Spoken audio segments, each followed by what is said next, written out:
Hello.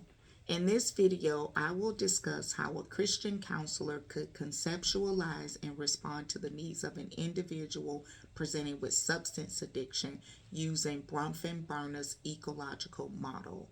According to Scott and Wolf, Bronfenbrenner's model conceptualizes how an individual's development is influenced by a sequence of interrelated environmental systems that range from the person's immediate surroundings, like family, to a broader societal construct such as culture.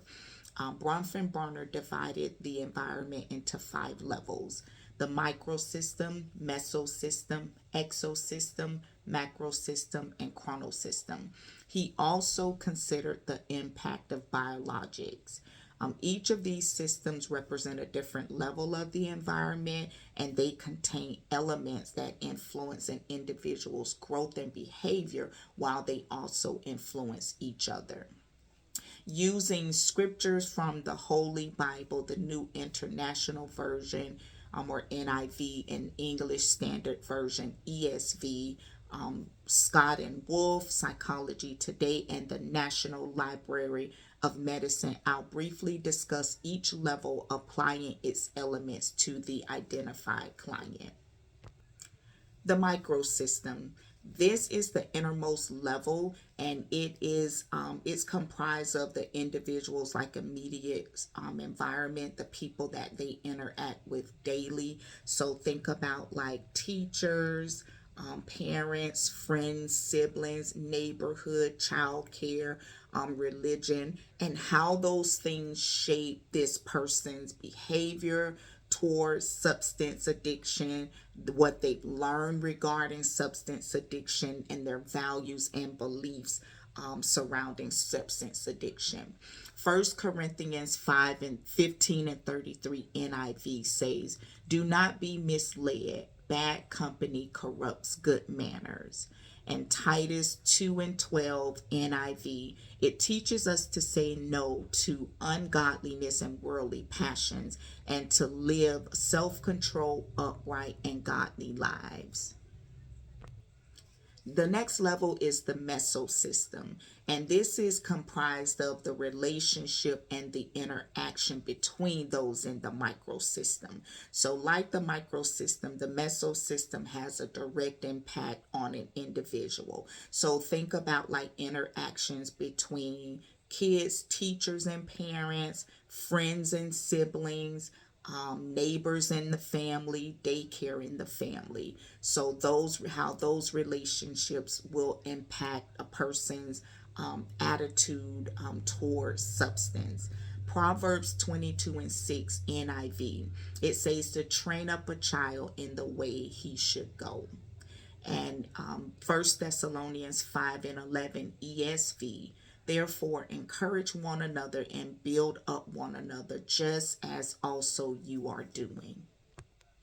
Next is the exosystem, and this refers to a part of the environment that the individual is not an active participant, but it still impacts their development. So at this level, think about like government policy, social services, community resources, and even the mass media, and that impact on an individual's development. More specifically, does this person have access to quality health care? What was their education like? Was there quality education depending on the age of the client? Even thinking about, is there quality after school program? And so when I think about the influences of the mass media, I thought of 1 John, the 2nd chapter, the 15th through the 17th verses ESV, where it encourages us to not love the things of the world. And if we love the world, the love of the Father is not in us. It also says that for the desires of the flesh, the desires of the eyes, and the pride of life is not from the Father and from the world, and that those desires will pass away, but whoever abides in the Lord will abide forever. The next level is the macro level, and this is where we look at broader society and cultural forces. So for this individual, think about like the values of the broader society. What are the societal norms?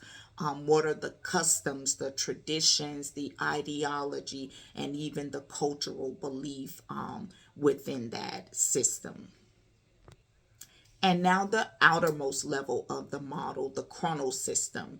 And so this system, it accounts for like the role that time plays in influencing the individual's development. So think about like historical events, societal changes, things that this individual has may have experienced over time.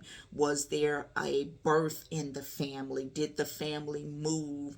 Are the parents divorced? Was there a significant death in the family? So this level here shows how the changes in family dynamics and structure, how it can also impact development. And lastly, I would like to just mention a few biological factors, as Bronfenbrenner also did, knowing that it also impacts development. Think about genetics of this person. Does addiction run in the family? Is there a sensitivity to drug use? The developmental age. We know that certain age groups are more at risk of addiction than others. Think about mental illness, the ethnicity. Some ethnicities are more vulnerable to addiction than others. And we can even look at gender. For we know that men may be more likely to use drugs, while women, it's been found, are more likely to overdose. So considering all of these things, it will allow a Christian counselor to be able to conceptualize and address these issues. This model recognizes that environment is not static and that it changes over time, and that these changes definitely has a significant impact on how we develop as people. Thank you.